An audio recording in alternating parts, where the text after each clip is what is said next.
পৃথিবীতে সবচাইতে শ্রেষ্ঠতম দোয়ার স্থান হলো মা বাবা।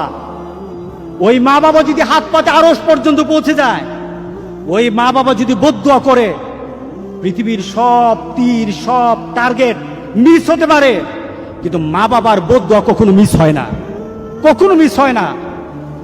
আর সন্তান মা বাবার জন্য যখন দোয়া করে, পৃথিবীর কোনো হুজুর, পৃথিবীর কোনো বুজুর্গ ব্যক্তির দোয়া কবুলের ব্যাপারে সন্দেহ থাকতে পারে, কিন্তু সন্তান যখন মা বাবার জন্য দোয়া করে, এই দোয়া আল্লাহ ফেলে দেয় না। সুবহানাল্লাহ। কারণ মা বাবার এই দোয়াটা শিখিয়ে দিয়েছেন স্বয়ং আল্লাহ সুবহানাহু ওয়া তাআলা, রব্বির হামহুমা কামা রব্বায়ানি সাগীরা।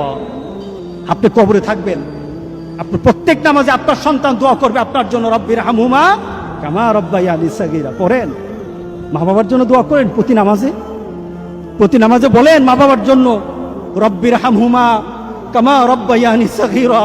আপনি দোয়া করেন, দেখবেন আপনার দোয়ার কারণে আপনার সন্তান আপনার জন্য দোয়া করছে। আপনাকে আল্লাহ যেন এমন সুযোগ করে দেয়, এমন কুলাঙ্গার সন্তান যেন আমাদের সন্তানগুলো আল্লাহ না বানায়। সবাই বলেন আল্লাহুম্মা আমিন। আপনার দালান, আপনার বাড়ি, আপনার সম্পদ, আপনার ব্যবসা, আপনার পৃথিবীর প্রতিপত্তি যত কিছু আছে, সব আপনি দুনিয়াতে ফেলেই চলে যেতে হবে, কিন্তু সন্তান কিন্তু আপনাকে ছেড়ে দিবে না। সন্তান আপনাকে ছেড়ে দিবে না। ভালো সন্তান রেখে যাবেন, কবরে শুয়ে শুয়ে আপনার সন্তানের দোয়া পাবেন। খারাপ সন্তান রেখে যাবেন, কবরে বিপদ বিপদ বিপদ চলতেই থাকবে। আল্লাহ আমাদের সবাইকে হেফাজত করুক।